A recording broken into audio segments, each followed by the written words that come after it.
Assalamu alaikum everyone, I'm your host GoPro Bro and this is the Chaotic Center. Welcome to C-Log number 0x0E, and the topic of today's discussion is the massacre of Pakistan cricket. Pakistan cricket has started to go in a really negative direction, and that is apparent from the recent performances in the ICC tournaments as well as the latest defeat to Bangladesh in an ODI series. Yes, it is understandable that few of the main players were given the so-called rest, and the team was not full strength, but whenever you give rest to your players, it is with the mindset that you will still be able to win against a certain team, and if you are not able to win, then that team must not get into the ground. That is the basic principle of leading the team onto the pitch.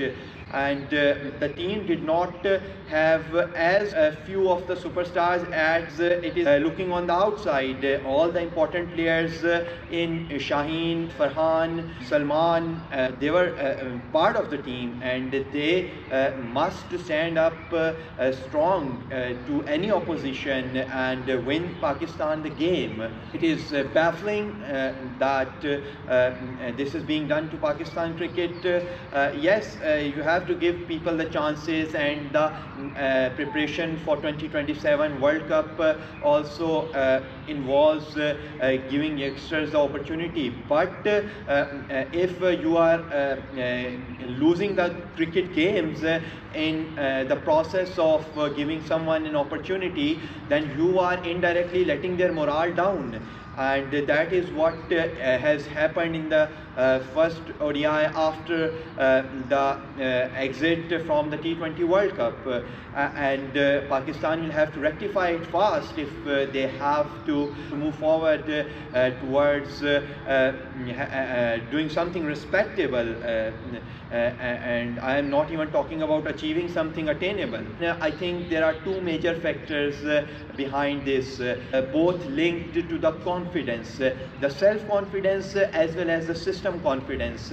These are the two types of confidence that when developed in the people of any nation can do wonders to the place.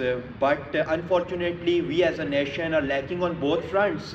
Although I admit that the self-confidence largely in the modern world is up to the self-development of each and every individual, but the system confidence still remains confidence that comes through the other people, the culture, and of course the systems that are built by, of course, the same people in that same culture. We unfortunately are not producing great enough human beings that have that self-confidence, as well as we are not providing the system for the individuals to develop that system confidence. And both of these get multiplied with each other for the overall confidence. They are not an addition to each other rather than a multiplication, and if the self-confidence is multiplied by a zero, that is the system confidence, it basically gets the overall confidence to a zero. In the same way, if the system confidence is multiplied by a zero, that is the self-confidence, the overall confidence again goes down to zero. The confidence that the people that were heroes of the nation were supposed to carry forward has not been able to do so. It is actually the self-confidence of really great leaders or the absolute best among the nation that defines the trajectory of the nations, to be very honest, because if you see around the history, there have been people who had enormous self-confidence, and that was built into them, although that still came from a small set of a system that might be their parents, might be their friends, might be their colleagues, might be their bosses, might be the fair system of the country. But still they worked on it. They worked on it to take it to ever better heights, and they had that innate self-confidence that they could not be shaken or broken.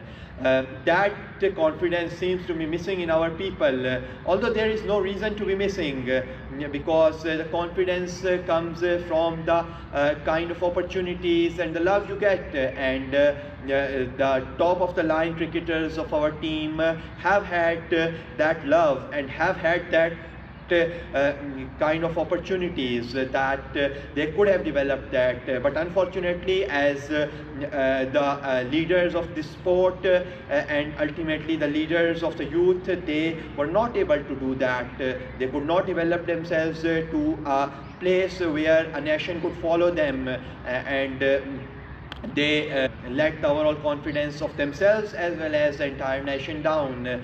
Yes, the system also tried its best to bring those people down, but unfortunately they did not did themselves the justice as well. We can rave about the policies in the system, but we have to look in ourselves as well, because ultimately it is the fault in our stars that make them fall on earth.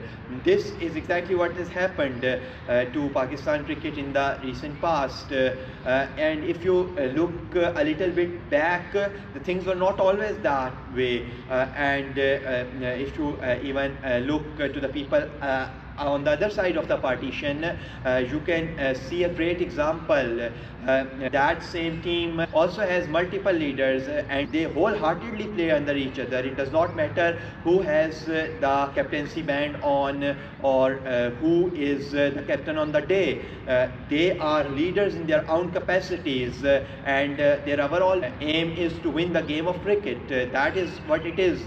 All other things are just the byproducts of playing the game beautifully and truly, more importantly.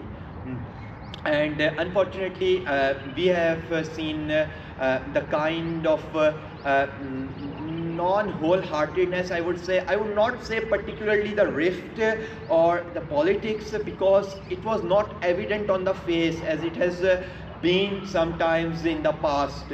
But it has been subtle. It has been through the performances, it has been through the heart in the game, it has been through the heart on the sleeve, it has been through the skin in the game. These things have reflected that, and if you are a keen observer of cricket, you must have noticed that this has been happening for the past 3 to 4 years. Although in the first place the system must ensure that the self-confidence of its people remains high, but in circumstances where the system does not support the self has to better the system. That is the role of the self and the system. They are both the feedback loop of each other. Yes, the first step has to come from the system to the self, but if that step does not come, the self has to sort the system. That is the second step, and if the first step never comes, you can always take the first step. Yes, there is a highly likely chance that that step will be invalid, but you still got to take that step if you have to improve the system, and unfortunately that step has been missing in the case of Pakistan cricket. The self has not taken the step for the betterment of the system, assuming that the system is far too powerful for the self. However, the self was far too greater for the system, and the system was dependent upon the self. So it was absolutely no excuse that Pakistan cricket has reached this point, and there were points where it could have been stopped, and there are reasons, legitimate, solid reasons why there might be an incentive to bring the game down to these levels, and those reasons might actually be in play. But still we expected more from our heroes to not let us down to this level that we have fallen to. Yes, there is still time, but it might be running out, and even though there might still be hope, it is also burning out. That's pretty much it from the Chaotic Center, and I hope that Pakistan cricket is saved from the massacre it is doing to itself, because in the end the system is made up of the cells, and the cells in turn make up the system. So any one thing, if it gets weak, basically affects the other. The system affects the self, and the self affects the system. So it has to be a two-way street, and both have to work in coordination with each other. If we have to take Pakistan cricket back to the place where it belonged not so far long ago. And I hope it happens before the blood starts spilling. Thank you for watching. Wish the world was ours.